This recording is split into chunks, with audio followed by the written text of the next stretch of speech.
May gagawin naman tayong isang Xiaomi Note 10 Lite. Ang problem nito ay black screen. Ang unit na to ay buhay pero walang display. Ayan guys, papakita ko sa inyo kung paano natin gawin. I hope na makatulong na naman to sa inyo, sa mga bagong technician, para alam niyo kung paano gawin. Ayan. Una, tatanggalin muna natin yung mga camera para hindi matamaan ng kahit anong init. Ayan. So, kahit pag sina-charge mo, nagbabibrate lang siya, pero wala talagang display na lumalabas. Kaya ang option na gagawin natin dito ay papalitan natin ng power IC dahil ang backlight section nito nakakonect sa power IC. So hindi ito sa CPU guys. Ang sabi kasi na may-ari, pinatingnan niya na CPU daw sira, pero hindi ito CPU dahil buhay ang unit. Kahit tawagan mo nagre-ring pero walang display na lumalabas, walang ilaw na nakalagay.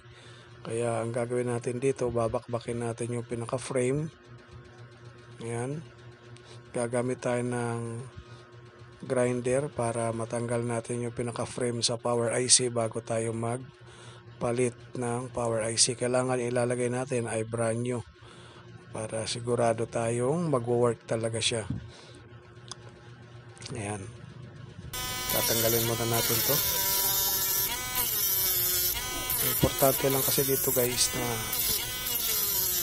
hindi tayo gagamit ng cutter, kasi pag cutter, yung price cutter, minsan natutuklap yung motherboard. So yung gamit ko itong cutting grinder na pantanggal ng bakal. Iwasan lang natin dito matamaan yung mga capacitor dahil pag natamaan siya, nagkakaroon ng grounded yung capacitor. So dapat hindi talaga siya matamaan.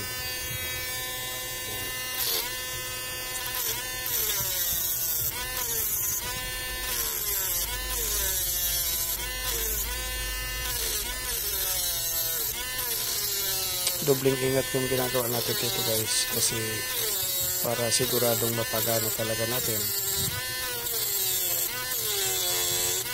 So pag gagawa naman ng mga ganito, hindi pwede yung bara-bara na trabaho.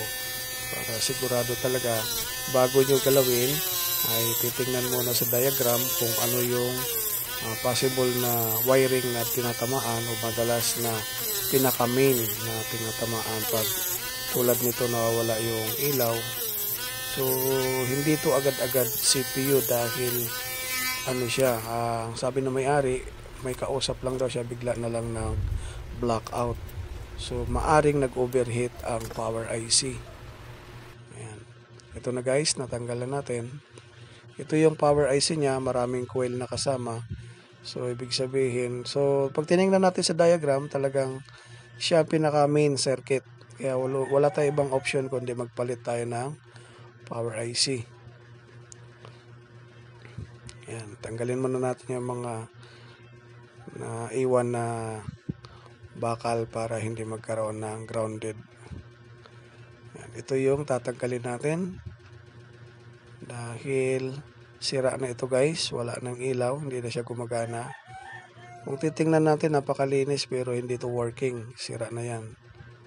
Ito yung madalas bumibigay pag nagkakaroon ng black screen, wala kayong makita sa monitor. Huwag nyo galawin yung CPU dahil ang CPU hindi yan basta-basta nasisira. Maliban na lang pag ang CPU mo ay dead boot. So ito buhay siya, wala lang ilaw, walang display. Kaya ang gagawin natin, papalitan natin ng power IC. Power IC ang tawag dito. Sa mga nagtatanong guys, yung mga power IC, ito yung code sa ibabaw, yun lang ang sundan nyo. Hanapin nyo lang sa Lazada, Shopee, meron kayo makukuha diyan na mura para makatipid kayo. Kasi pag mismong supplier na mahal, sa Lazada meron mura, may mga promo sila. Doon na lang kayo kumuha. Yan. Medyo makunat na siya, gawa ng baka pag mga overheated kasi yung lid nagiging hilaw, kaya makunat na tanggalin, tagal malusaw. Tagal natin nakababa do, hindi pa nalusaw yung lid. Yan, tanggalan natin. Tapos lilinisin muna natin to bago tayo maglapag ng bagong power IC. I hope na makatulong na naman to guys kung paano natin ginagawa yung Xiaomi Note 10 Lite na black screen. Natatawagan siya, nagre-ring pero walang ilaw sa LCD. Ayan.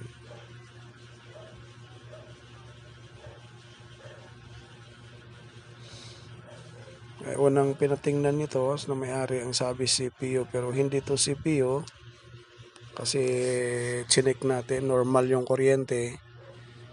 So ibig sabihin sa display lang backlight IC ang wala. Andito nakakonek sa power IC. Kapareho lang to ng ng mga Poco X3 pero iba lang ang code na gamit dito. Yung PM7150A yun yung code na ginagamit. Ayan. Mas mabilis maglapag kaysa magtanggal. Yung pagtanggal natin matagal gawa ng yung lid makunat na. Hindi na natin basta-basta maangat. So dito yung pagbalik ng bagong piyesa ay madali na lang. Ayan. Okay na. Test na natin. Ayan. Kung bago ka man guys sa channel ko, huwag kalimutan mag-subscribe para lagi kayong ma-update sa mga bagong upload natin. Ayan. Sana makatulong ito sa mga kapwa ko teknisyan na mga bago pa lang. Ayun, lumabas na yung ilaw. Kaso may damage yung LCD. Sira yung LCD. Tatry natin sa ibang LCD para malaman natin to. Ayan, wala talaga. So, ibig sabihin, sira talaga yung LCD nito guys. Try na natin sa ibang LCD. Yung LCD niya may sira din. Wala, white screen. Dito sa ibang LCD, try natin.